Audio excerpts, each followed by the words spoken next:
नमस्कार दोस्तों, आप सभी का एक बार फिर से टारगेट विथ मुकेश के यूट्यूब चैनल में स्वागत है। इस वीडियो में मैं डीएलएड प्रथम सेमेस्टर के संस्कृत प्रश्न पत्र जो कि डीएलएड 2018 बैच के प्रथम सेमेस्टर में पूछा गया था, हल करने जा रहा हूँ। इस प्रश्न पत्र को ध्यान से आप लोग देखें क्योंकि संस्कृत प्रश्न पत्र में सबसे ज़्यादा डीएलएड में बैक लगता है। यदि आप प्रथम सेमेस्टर की परीक्षा की तैयारी कर रहे हैं तो यह वीडियो आपके लिए महत्वपूर्ण हो सकता है। आगे बढ़ने से पहले मैं आप लोगों को याद दिला दूं कि यदि आप इस चैनल पर नए हैं तो इसको सब्सक्राइब करते हुए बेल आइकन को प्रेस करना ना भूलें। सबसे पहले बात करेंगे वस्तुनिष्ठ प्रश्न का। पहला प्रश्न पूछा गया था, पिपीलिका शब्द का अर्थ है। तो ऑप्शन स चींटी सही उत्तर हो जाएगा। प्रश्न संख्या 2 दिया गया है, एकोनविंशति पद संख्या का बोधक है। इसका सही उत्तर ऑप्शन ब 19 हो जाएगा। प्रश्न संख्या 3 पूछा गया था, आसमान शब्द में विभक्ति और वचन है। आसमान जो है वह अस्मत् सर्वनाम के विभिन्न रूप में से एक है, जिसको आप समझ लीजिए कि अहम आवाम वयम माम आवाम आसमान, यानी कि द्वितीय विभक्ति बहुवचन सही उत्तर होगा। तीसरे का ऑप्शन द द्वितीय विभक्ति बहुवचन सही उत्तर हो जाएगा। चौथा प्रश्न पूछा गया था, पा धातु लंग लकार मध्यम पुरुष द्विवचन का रूप होगा। ऑप्शन ब अपीबतम सही उत्तर होगा। पांचवा प्रश्न पूछा गया था, उत्तम पुरुष से संबंधित सर्वनाम शब्द है। तो दोस्तों उत्तम पुरुष उसे बोलते हैं जो कि वक्ता होता है, यानी जो बोल रहा हो, और इसका सही उत्तर हो जाएगा ऑप्शन स मैं। बात करते हैं अति लघुत्तरीय प्रश्नों की बारे में। छठा प्रश्न पूछा गया था, संस्कृत में लिंग कितने प्रकार के होते हैं। नाम लिखिए। तो संस्कृत में कुल 3 प्रकार के लिंग होते हैं। पहला पुल्लिंग, दूसरा स्त्रीलिंग, तीसरा नपुंसक लिंग और तीसरा नपुंसक लिंग होता है। जिन शब्दों से पुरुष जाति का बोध होता है उसे पुल्लिंग कहते हैं, और जिन शब्दों से स्त्री जाति का होता है उसे स्त्रीलिंग कहते हैं, और जिन शब्दों से पुरुष एवं स्त्री जाति का बोध नहीं होता उसे नपुंसक लिंग कहते हैं। सातवां प्रश्न पूछा गया था, लट लकार का प्रयोग किस काल के लिए किया जाता है। तो लट लकार का प्रयोग वर्तमान काल के लिए किया जाता है। और आठवां प्रश्न पूछा गया था, गम धातु के प्रथम पुरुष बहुवचन का रूप लंग लकार में क्या होगा। तो इसका उत्तर हो जाएगा अगच्छन। और नौवां प्रश्न पूछा गया था, संस्कृत में वचन कितने प्रकार के होते हैं। तो संस्कृत में कुल 3 प्रकार के वचन होते हैं। पहला एक वचन, जिन शब्दों से एक व्यक्ति वस्तु या स्थान आदि का बोध होता है उसे एक वचन कहते हैं। उदाहरण के तौर पे आप लिख सकते हैं मयूरः शुकः।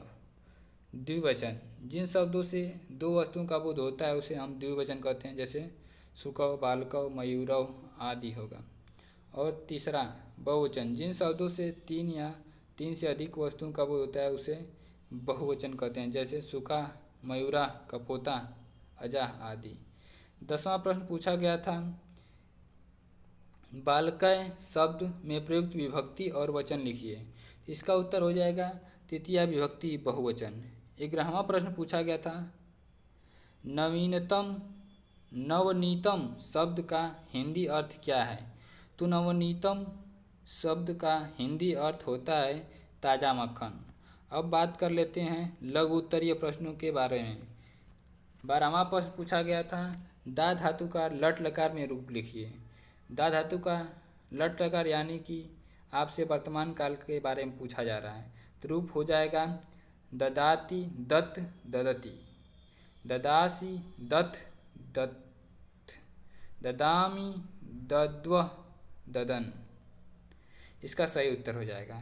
13वां प्रश्न पूछा गया था, निम्नलिखित श्लोक का अर्थ हिंदी में लिखिए।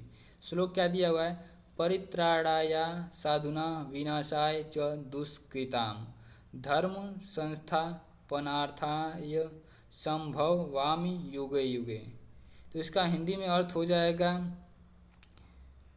दोस्तों ये गीता का श्लोक है जिसका अर्थ होगा कि साधुओं की रक्षा करने के लिए, पाप कर्म करने वालों का विनाश करने के लिए और धर्म की भली भांति स्थापना करने के लिए युग युग में प्रकट हुआ करते हैं। 14वां प्रश्न पूछा गया था, निम्नलिखित शब्दों का अर्थ हिंदी में लिखिए। तो शशक का अर्थ हो जाएगा खरगोश, और द्राक्षा का हिंदी अर्थ हो जाएगा अंगूर, वृषभ का हिंदी अर्थ हो जाएगा बैल, और चिक्रोड का हिंदी अर्थ हो जाएगा गिलहरी। तो दोस्तों प्रश्न संख्या 15वां पूछा गया था, 1 से 10 तक गिनतियों को संस्कृत में लिखिए। 1 का संस्कृत होता है एक, 2 का संस्कृत होता है द्वय द्वौ, और 3 का संस्कृत होता है त्रयः, और 4 का संस्कृत होता है चत्वारः, और 5 का पंच, और 6 का संस्कृत होता है षट्, और 7 का संस्कृत होता है सप्त, और 8 का अष्ट, और 9 का नव, और 10 का 10 होता है संस्कृत। 16वां प्रश्न पूछा गया था, संस्कृत शिक्षण में श्रव्य दृश्य सामग्री की क्या उपयोगिता है, संक्षेप में लिखिए।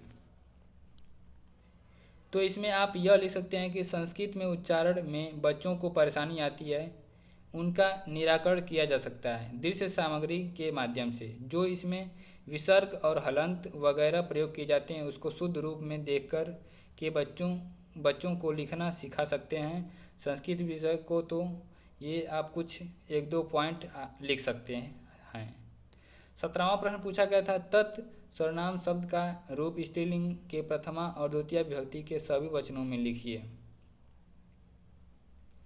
तो यहाँ पर आपसे प्रथम और द्वितीय विभक्ति के सभी वचन के बारे में पूछा गया है। तो ये हो जाएगा सा तेता ताम तेता, ये आपको उत्तर में लिखना पड़ेगा।